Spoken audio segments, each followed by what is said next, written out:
Hello there folks, this is Papa Griff at GRIF-FINds. So today I'm going to walk around these lovely fields that you can see behind me, and I'm going to do a little review on my first month's use of the Deus 2 and the good points and the bad points, and whether or not I'd recommend it, and if so, who to and who not to.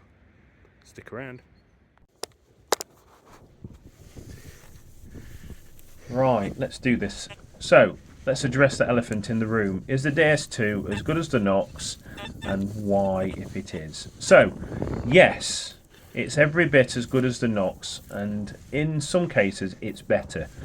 So we'll go into why I feel like this. So, I have the opportunity to use my wife's Nox all the time, and I enjoy using it, but I'm not a big fan of the tones, and I'm not a big fan of the weight.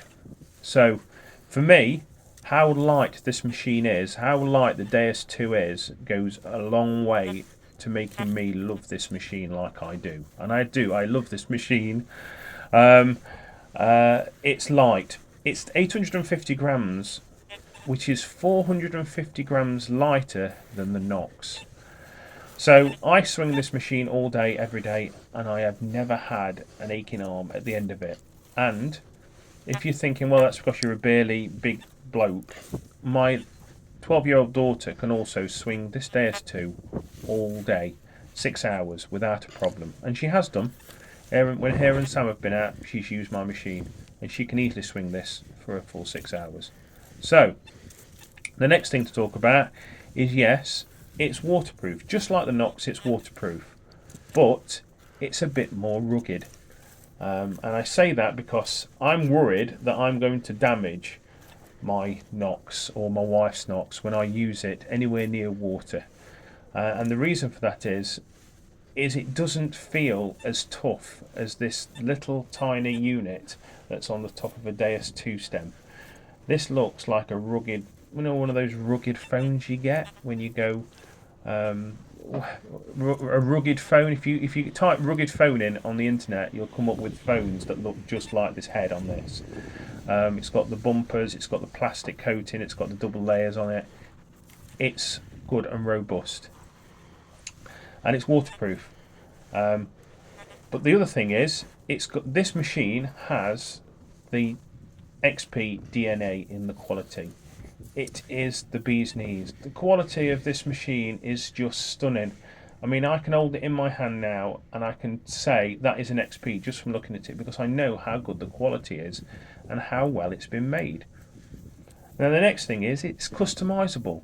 Now I know the Nox can be customizable to some extent, but once you've changed a program in the unit, it's like that forever. You can't go back and say, well, I want to go back to the factory settings and then go back to this one and then go back to the factory settings again. You can't do that.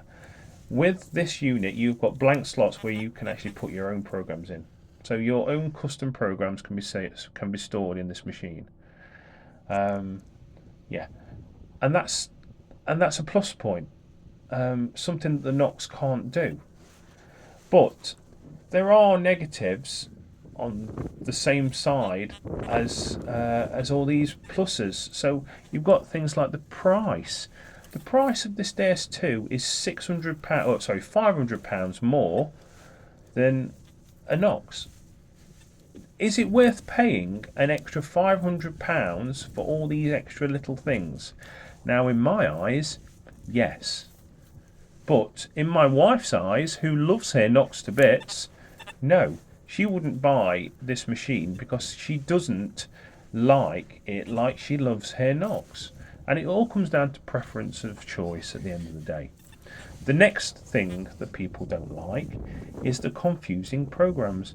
There are currently, I think there are currently 14 different programs you can go into, which are hardcored in from factory and from updates.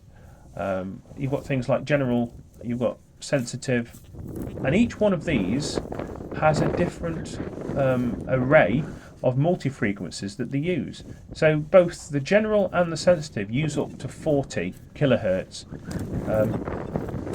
So they use up to 40 kilohertz, but they're used in different. So they use different amounts up to that 40 kilohertz. So they might use 4, it might use 10, it might use 15, it might use 40. But then the other program might use more towards the 40, so it might use 20, it might use 25 and 30 and 40. But we don't know that because XP haven't clarified that. So what I would say is as well is this machine, I have not picked up any targets using the DS2 that I haven't been able to pick up with the Nox. But I've heard that it can go deeper, but I've not experienced that. It's also not picked up anything that my DS1 wouldn't. So my son uses his DS1, so GRIF uses his DS1, and I've never had a target that I've been able to pick up with this that he hasn't been able to pick up with that. Yes, the tones are clearer, but that's it. So, would I recommend this machine? Yes, but I would only recommend this machine to somebody who doesn't have a Nox, or if it's somebody who has a Nox but wants to change because they don't like the weight, or they don't like the if they don't like the weight, or if they don't like the tones, or if they don't like the build quality. So, I prefer the XP DNA. I'd like to say at this point, thank you very much for watching, and I'll see you on the next. Looks like you've got to the end of the video. Click here to subscribe and click here to watch another video. Thank you guys for watching. Bye!